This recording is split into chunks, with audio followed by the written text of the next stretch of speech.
Well, hello, YouTube. Another day in the shop. As you guys remember, yesterday we left with getting the left side of the left side skins on. We're going to do the right sides. I was doing some prep reading for today, and even though they don't in the plans show you the right side on in the plans, it's just because so that way they can show you inside what the interior should look like. But today they do recommend that you go ahead and get the right side skins, that get both skins on, and then that kind of structurally gets in alignment, helps with the alignment. And then the other change of plan was, well, let me show you. Let me show you so that you guys don't make the same mistake that I was going to make. I was gonna make this mistake, but let me show you what it looks like, and then we'll go from there. All right, so in my last video, or the last segment, let me show you the plans here. In the plans, this all revolves around placing this guy in this is this not this last bulkhead, but this bulkhead here. If you look at it, and they got it, you can't see it, but it's ghosted. It's a ghosted image in here. It's very ever so slight. I don't know if you guys can see it. So it shows this going equal with the skin, and then this piece going on the top of the tab. So the way that I originally had it, and I always thought these tabs should kind of sandwich. So the way that I had it was like this, and then that rib going on top of that. And that's not the way it goes. So basically think of this piece then going on, sitting in there like that on top of it. All right. But the plans, if you look at them, the way it's ghosted, it actually has this piece sitting on top of this,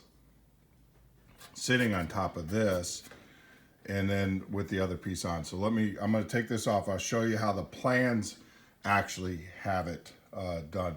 Because typically when you have tabs, I can't show you, but the tabs go on the tab should be the outermost piece and kind of sandwich the pieces together because they're more flexible. So they're more forgiving, they're not as rigid. So they will conform, I guess is the word, better. And that's what I thought. But then after the reading and everything, it looks like this piece here actually goes on, which is kind of strange because it does create a bigger gap here at the bottom of the piece. But yeah, so it clearly has, but then I can also see now there's a big air pocket right here. So this has got to be streamlined. So this definitely has to go on top of that. Just looking at it, that's the reason why we do this. You look at it, you look at the plans, you go back, you look at the plans, you double check. There's a lot going on here, as you guys can imagine. So that's why we have the plans, and that's why you're constantly rereading before you start buttoning things up. And if things don't look like they're aligning right, there's a reason for that. It's because they're not aligning right. So you got to pay attention. So let me get this fixed, and then I'll show you what it should look like. All right, so I haven't Clecoed anything down. So now we've got the bottom skin all the way at the bottom. We've got this add-on skin here sandwiched between this bulkhead here. That's the way the plans have it. Like I said, you can't see it because it's ghosted. You probably see it there, but that's the way that the plans have it. They have that bottom tab going under, not sandwiched between the skin and the bulkhead. They have it going directly underneath it. So just be careful of that. Typically, you use the tabs, the sandwich pieces together. Or you want this to be the top piece, which it is in this case. I just made an audible and when I was putting it together originally, and it was wrong. So yep, that's why we constantly read. the plans. Typically what I do is I sub-assemble everything, and then I go home and read the plans again, and I probably read them again. I'll read them 3 or 4 times before I actually do final assembly. And, you know, I'm glad I did. You know, the process works. That's the process that I do, and it works. I mock everything up. I go home and I read it, and then I double read it again. And when I think I got it, I understand what's going on, I read it again. They actually show you here rib, skin attached down. So actually here, this is a better picture. So yep, so that's what I'm changing today. And like I said, that's why we do this. We mock it up, we look at it. If things don't align, don't look right, you go back and you reread. I will tell you, the secret to building a Vans RV10 or any kit is read, and read. Yeah, that's a skill that you definitely got to have. And comprehension. You got to understand what they're trying to explain to you. You'll learn certain words, certain orders of words, especially in these blueprints, actually mean something. The way that they put them in order is actually, it's almost like it was written by an attorney. You know, words do mean something in this. The precision is right on. And, you know, and I'll say it again, if parts aren't lining up, there's a reason. Because there is yet to be a part on this RV10 build that has not lined up perfectly. So if your parts aren't lining up perfectly, then you've got to go back and find out why. Because it's because you have something out of place. So all right, enough of that. I got to get to work. I got to get the other skin on. I got to get the other ribs in, and then we'll continue on. All right, there you go. Looks a lot better, but more importantly, let me flip this over on its side. Oh, here, hold on, let me flip. Here's the bottom, and as you can see, that lays pretty close to flat there. So with it the other way, there was a gap here, a small gap, but there was a gap, and that's how I knew something was wrong. So as you can see, that this bottom, I'm gonna call it the skid plate, because this is, you know, where the tie down goes, but your tie down is also used for keep you from tail striking.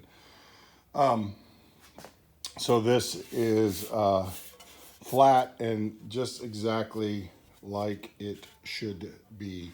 And that's what keyed me in, that I had something not aligned correctly. So, all right. So now we're gonna proceed with putting the other side on. All right, YouTube, there we go, back together. So it wasn't hard. It wasn't hard at all. It's just getting everything to line back up like it should, and it did. Everything did line up. I did, like I said, one thing I will tell you, and I say it again: if things don't line up, stop and reevaluate. I had where this support. This is actually a stiffener, a skin stiffener. I've been calling it a rib, but it's actually a skin stiffener. So this skin stiffener here wasn't going into this hole, and I couldn't figure out why. Well, come to find out, when I Clecoed this here at the end, I Clecoed it to this one. So it was off just a little bit. So, but as you can see, everything lines up. You can see daylight through all the holes, which means that we have them. Well, I knew we were gonna have them right order because we documented it. So there you go. I still know I still have to tap these out. My drill, like I said, is at the house. We're using it. We're putting in a vent system for the hood for over the range, and it is being used. So I know I have to do that. I left the big bulkhead off here. You'll see, let me get my finger, this big bulkhead off, because actually you don't rivet that bulkhead in, you just Cleco it in until you actually attach the airplane to the fuselage, which will be several months away. The other thing too is I left these tabs on. You're supposed to cut one of these tabs off. I'm just gonna leave it on. No harm, no foul. It actually gives me a lifting point. But yeah, so there you go. There is the skins are attached, and now we proceed to rivet. Now, the riveting, like I said, is very specific. The longerons, which are these upper pieces, get riveted in last. These are the last ones. These stiffeners are what we have to rivet in first. So what they want you to do is rivet the stiffeners on first. So we have to do all the stiffeners.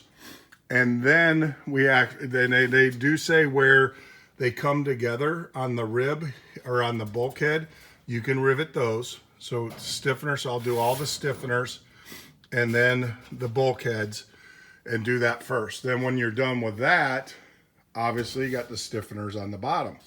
So then when you're done with that, then you can rivet in the bulkheads. And then the last riveting is the longerons, and we'll get those last. Yep, so we've got a lot of riveting. I'm going to tell you this is going to take several days to do, so I'm not going to videotape that. It's just a lot of bucking, a lot of thing, and plus I'm going to get some help in here to help me. I'm going to take these off, these stiffeners off, so that what we'll do is we'll flip it upside down, and then whoever's inside holding the bucking bar can sit in the stool and do that. But we're gonna go ahead, and I'm gonna go ahead and start riveting the sides, the parts that I can get to, and I can pretty much get to all of these. The thing is that you have to reach around, right? Because the gun goes out here. So yeah, it's gonna be fun. It's gonna be good times. So yep. All right. See you when we get done.